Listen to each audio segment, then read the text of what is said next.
In 2020, when the pandemic happened, cities were locked down to control the spread of the virus. Businesses suffered and many people lost their jobs. But then, a few months later, something unexpected happened.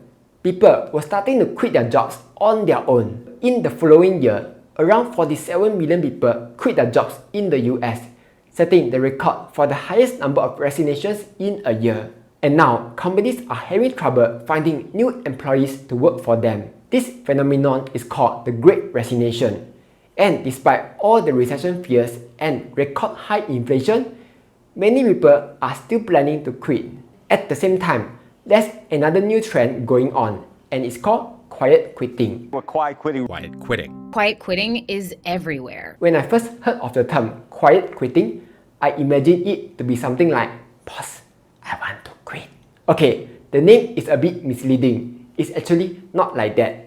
In fact, you may already be doing quiet quitting without knowing it. So, in this video, I will explain what is this whole quiet quitting thing, what is causing it, is quiet quitting bad?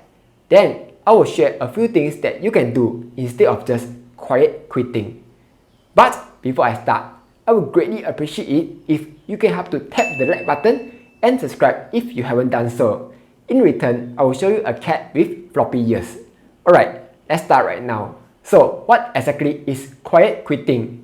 The term was popularized earlier this year when a guy named Syed mentioned about it in his viral TikTok video. You're still performing your duties, but you're no longer subscribing to the hustle culture mentality that work has to be your life. The reality is it's not, and your worth as a person is not defined by your labor. If you totally catch no balls what he just said, here's a much simpler explanation. You don't work super hard, you just fulfill your basic duties. Basically, when it's 5 PM or 6 PM, or whatever time your official working hour ends, you turn off the computer, say sayonara to your boss, and go home. That's quiet quitting. You just do the bare minimum that's required and nothing more. But how did this whole quiet quitting started in the first place? Remember about the whole lockdown which was caused by the pandemic? I spoke to you on our COVID-19 situation. A circuit breaker. Well, that was traumatic. Let's hope it never happens again. During the whole lockdown, people were forced to work from home, happily. And all of a sudden, they experienced a whole new world. They get to spend more time with their families, pick up new hobbies, or even start a YouTube channel pretending to be a finance guru. This caused many people to realize that life is not just about work and sleep every day.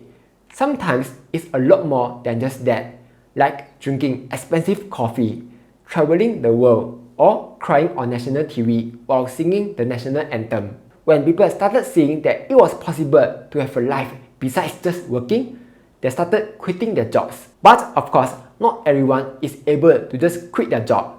Some have to continue working because they need money to pay the bills. So instead of quitting, they decided to just do the bare minimum, aka quiet quitting. Earlier this year, a study by Gallup found that employee engagement in the US dropped from 36% in 2020 to 32%. Also, productivity in the US have started to drop. And in a survey by Resume Builder, it was found that 1 in 4 workers are quiet quitting, with 1 in 10 employees putting less effort compared to 6 months ago.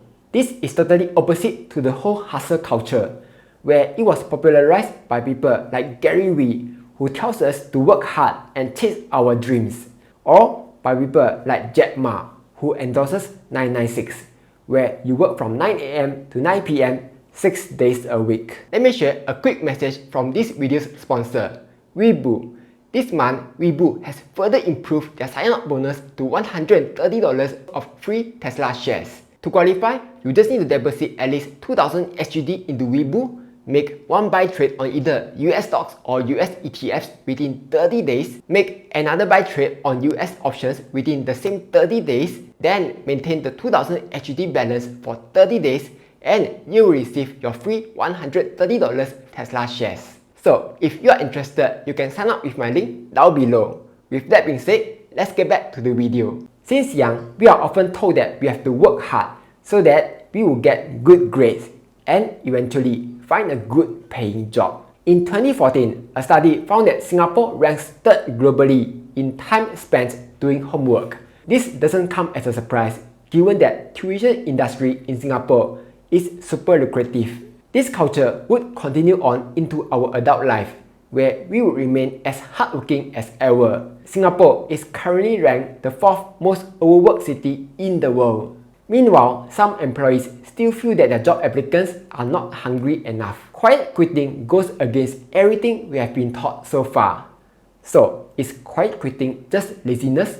Or is there something more? In Resume Builder's survey, they found that the top 3 reasons for quiet quitting are not wanting to work for more hours if they are not properly compensated. It would compromise their mental health and their work-life balance. The idea of not working more hours if not properly compensated is simple. If you are being paid to work for 9 hours a day, it's only right that you should only work for 9 hours a day. In Singapore, overtime pay is only required in very specific conditions. Otherwise, it's totally up to the employer to decide if they want to give or not. But as people have found out, whether they do more or do the bare minimum, they will still get the same salary. So it would only make sense to just do the bare minimum, right? Another way to think about this is, if you are paying $3 for a cai fan, you wouldn't expect the cai fan auntie to give you 2 fish and 3 meats, right? Well, unless the cai fan auntie is your girlfriend, then there was a different story altogether. As for working extra hours affecting mental health and work-life balance, that's actually a real thing. It's not like when people don't want to go to NS, so they go and fake getting sick. A study found that 85% of Singaporeans are at risk of a real burnout, with 50% wanting to quit within a year. Those who can change jobs will change jobs, while those who are unable to do so start quiet quitting. Also, you might think that this only happens because maybe the younger generation are less tough.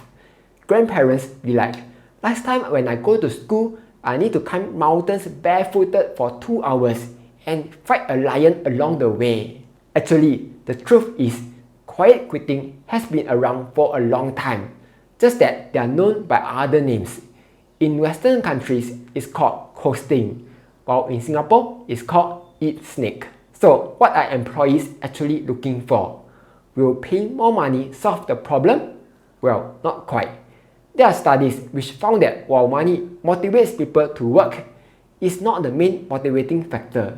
In Deloitte's most recent survey, they found that the top criteria is to have a good work-life balance. But what I also found interesting is that being able to derive a sense of meaning from work is much lower down the list. What this tells me is that many people are starting to realize that life is more than just about working. I remember when I used to go for interviews, one of the questions that I would often get is, why do you want to work for us? In my mind, the answer would always be, because I need money lor, duh. But of course, I wouldn't say that. I would say stuff like, oh, because your company is the best and I want to work for the very best. #anggap pola. When asked if money wasn't an issue, what would people want to do? Very seldom people will answer going back to office to work. Instead, it's something related to their passion, like playing drums, or florist, or interesting stuff like underwater archaeology. However, because we need money to survive, people have no choice but to work for money. That's why you see being able to derive a sense of meaning from work is much further down the list, because to them, work is a need, not a want. And they prioritize having a good work-life balance so that they can do things that they like outside of working.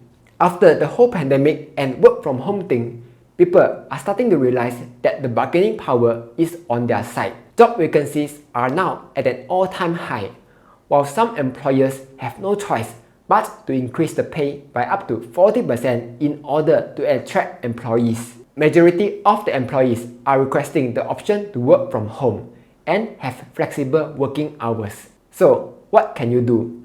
Personally, I believe that not everyone needs to work super hard and climb the corporate ladder. Everyone has different aspirations in life.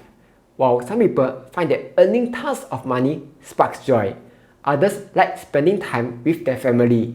Some enjoy the thrill of starting a business, while others just want to take care of animals. In short, quiet quitting is not laziness. It's just people drawing a clear line between work and personal life, and saying no to things that don't bring value to their life. What people are looking for is a positive workplace culture and time for them to create a meaningful life outside of work. However, I don't believe quiet quitting to be sustainable over the long run, as most of us will be working till old age. It's important to do the things that we really want to do. Instead of quiet quitting and just do the bare minimum, it's better to find satisfaction in your job. A solution is go talk to your boss to find out what each other wants. Or if you find that difficult, maybe it's time to find a job that you really like.